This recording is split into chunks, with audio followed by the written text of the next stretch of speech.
You never get a second chance to make a first impression, so think of your body language like it's your autobiography in motion. It's a way of communicating to the world how you're feeling and thinking beyond just words. And by getting good at reading other people's body language, as well as understanding and controlling your own, you'll be able to improve your interactions with everyone. So today, I'll be talking about body language, how to know what's really being said by James Borg, and begin by discussing the fundamentals like the 55-38-7 rule, the 3 C's, the difference between open and closed body language, and then we'll work our way from the head to the feet. First, let's start with the famous 55-38-7 rule. That is, 55% of your communication is your posture and what you look like. 38% is how you say stuff, like your pitch, your tone, how quickly you speak, and how long you pause between sentences. And the last 7% is the actual words you say.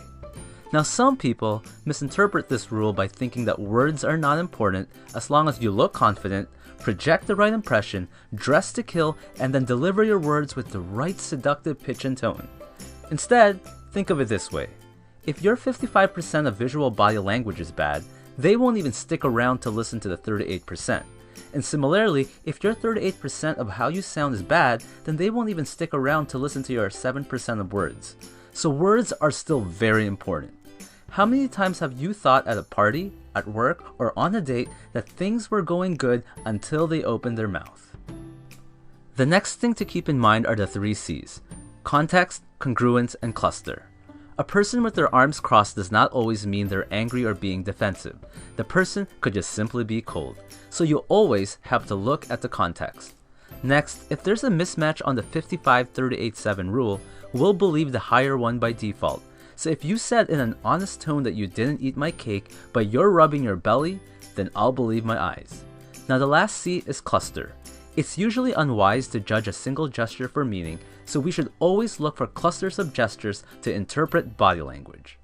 With so many muscles in the human body, it's not easy to fake body language.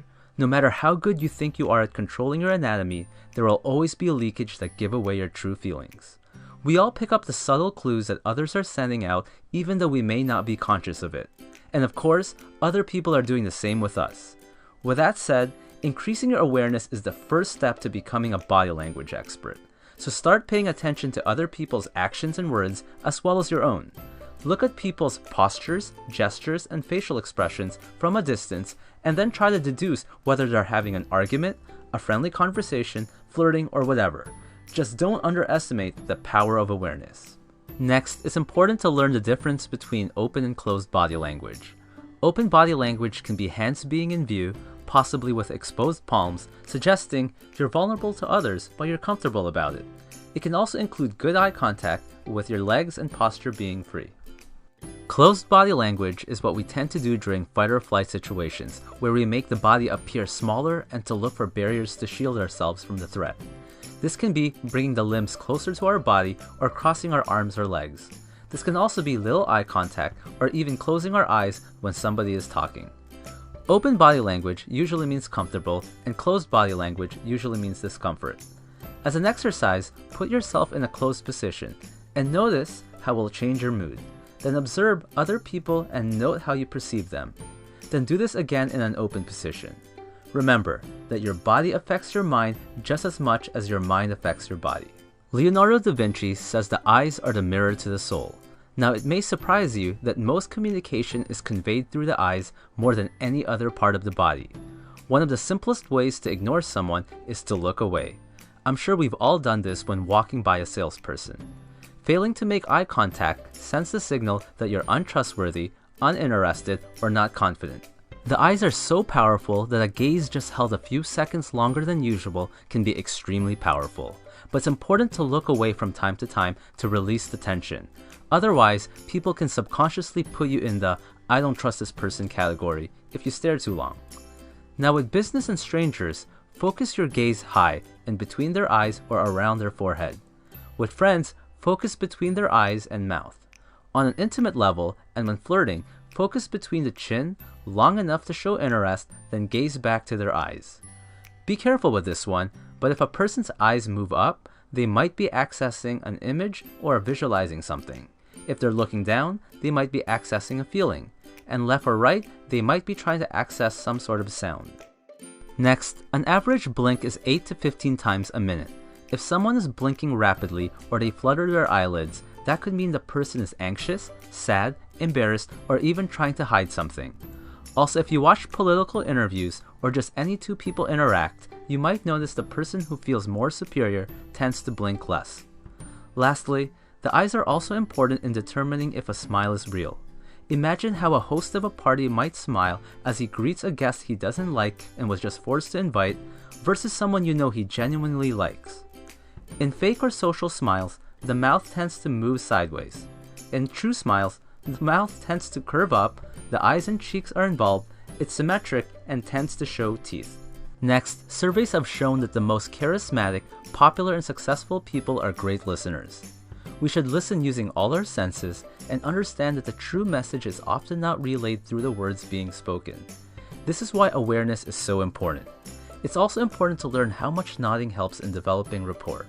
You can nod to show encouragement, to show you're still listening, to show you understand, to say yes to a fact, and to show you agree. Lack of nodding can make the speaker think you're not paying attention or you're not interested. Studies have even shown that nodding allows you to draw as much as 4 times more information. Next, it's a good technique to imitate someone's body language to build rapport, but don't completely copy. Then you can lead them to a more open posture.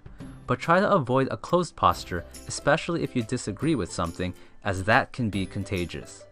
Remember, if you breathe deeply from the abdomen, it gives you a more relaxed and confident sound.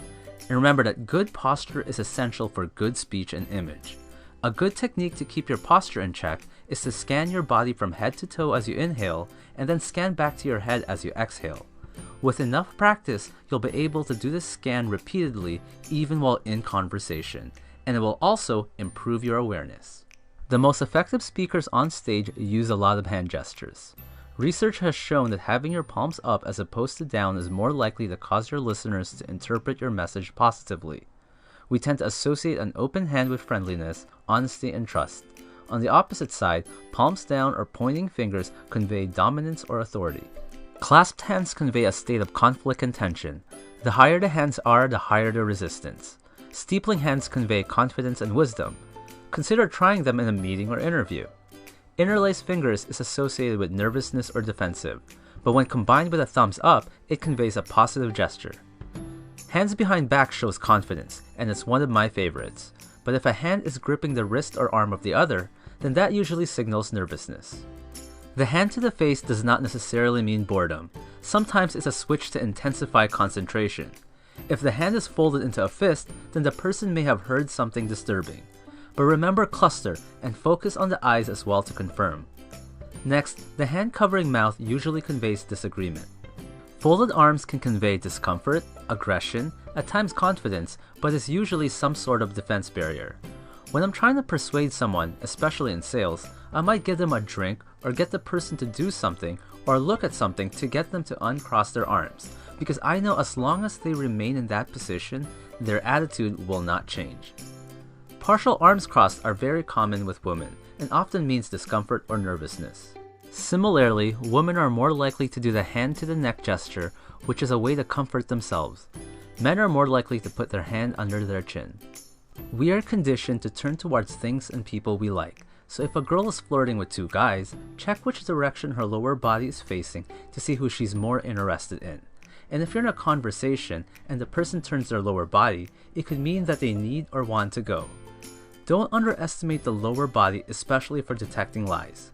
Kids early on learn how to lie with their facial expressions, but as you move down the body towards the feet, people are less and less trained. Next, the "one day you can be as good as me" pose can show arrogance and can irritate many people, even if it's not directed at them. Lastly, proximity is very important. You can often tell how close 2 people are based on how close they are interacting. We all have our own personal bubble. You can be rejected if you enter someone's bubble too quickly. Now for 3 things to be cautious about. Number 1, habits can play a factor. It's important to first establish a baseline before trying to really interpret someone's body language. And if you haven't met a person before, you won't know their baseline, and vice versa. Number 2, culture can play a factor. Thumbs up can mean the number 1 in Germany, number 5 in Japan, and up yours if thrusted upwards like you're hitchhiking when done in Australia. Number 3, it's important to know the science of body language is not an exact science. Humans are very complex beings and nothing can ever be straightforward. Now, it's true that some people will just naturally be better at reading body language or controlling their own than others. But just like sports, you can improve yours. While you may never match the gifted few, you can definitely improve. So with enough practice, you might just become a human lie detector, develop an amazing poker face, ace that interview, and even improve your love life. Thanks for watching. If you like this video, then choose one of the following. You can either A, subscribe and like, B, listen to the share bear over there and show that you care, C, add me on Snapchat to stay in touch, or D, tell me to blow myself up.